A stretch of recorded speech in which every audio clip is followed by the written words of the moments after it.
नमस्कार दोस्तों, आज हम बात करेंगे कंपैरेटर के बारे में। कंपैरेटर्स क्या होते हैं? कंपैरेटर्स हमारे प्रीसीजन इंस्ट्रूमेंट रहते हैं। अब प्रीसीजन किसको बोलें? जिनकी एक्यूरेसी बहुत ज्यादा हाई है, बहुत हाई लेवल की एक्यूरेसी के जो काम आते हैं इंस्ट्रूमेंट, उनको हम लोग बोलते हैं कंपैरेटर्स। अब जो कंपैरेटर्स हैं, ये बेसिक इनका फंक्शन क्या है, मेन इनका फंक्शन क्या है? इनका फंक्शन होता है जो डायमेंशंस हैं उसको कंपेयर करना, एक डायमेंशन को दूसरी डायमेंशन के साथ में कंपेयर करना। अब वो एक डायमेंशन और दूसरी डायमेंशन किस तरह के होंगे? एक पार्ट हमारे पास मैन्युफैक्चर्ड पार्ट्स है और दूसरे हमारे पास एस्टेब्लिश स्टैंडर्ड्स हैं। या तो हम लोग डायरेक्टली उसके साथ में कंपैरिजन कर लें, या फिर हम लोग जो है जो पीस है हमारे पास, कोई स्टैंडर्ड का पीस है, उसके साथ में डायरेक्टली हम लोग उसको जो स्टैंडर्ड का पीस है उसके साथ में कंपैरिजन कर ले। तो इट मींस ये टाइप ऑफ इंस्ट्रूमेंट है जिसका बेसिक फंक्शन होता है कंपैरिजन करने का विद एस्टेब्लिश स्टैंडर्ड्स के साथ में, या फिर दूसरे वर्ड्स में बात करें एस्टेब्लिश स्टैंडर्ड पीस के साथ में, तो उसको बोलेंगे हम लोग कंपैरेटर। अब ये एक टाइप के जो है इनडायरेक्ट प्रीसीजन इंस्ट्रूमेंट है। प्रीसीजन है, हाईली एक्यूरेटेड है, लेकिन इनडायरेक्ट है। इट मींस ये डायरेक्टली मेजर नहीं कर रहे हैं। इसमें डायरेक्टली कोई ये नहीं है कि सीधा सीधा जैसे स्केल लिया और उसकी सहायता से हम लोग मेजरमेंट करने लग गए। तो ये एक इनडायरेक्ट टाइप इंस्ट्रूमेंट है। अब इनडायरेक्ट टाइप इंस्ट्रूमेंट है तो इसका बेसिक फंक्शन क्या है, इसका काम क्या है?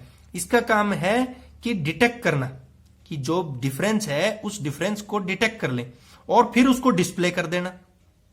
किसके किसके बीच में? एक अननोन डायमेंशन को नॉन डायमेंशन के साथ में। तो अननोन डायमेंशन कौन सी होगी? जिसको हमने मैन्युफैक्चर किया है, जिस पार्ट को हमने बनाया, मैन्युफैक्चर किया, उस मैन्युफैक्चर्ड जो पार्ट है उस मैन्युफैक्चर्ड पार्ट को लेंगे और हम लोग नॉन डायमेंशन के साथ में उसका कंपैरिजन करेंगे। अब नॉन डायमेंशन कौन सी हो गई? नॉन डायमेंशन से मीनिंग है जो एस्टेब्लिश स्टैंडर्ड्स हैं या फिर जो स्टैंडर्ड का कंपोनेंट है, उसके साथ में इसका कंपैरिजन करेंगे। अब ये जब कंपैरिजन होगा तो इसका मतलब सीधा सीधा क्या होगा कि ये डायरेक्टली क्या कर रहा है, डिटेक्ट कर रहा है और उसको सीधा डिस्प्ले कर दे रहा है। तो ये इनके बेनिफिट्स हैं कंपैरेटर्स के, ये इसका बेसिक पर्पज है।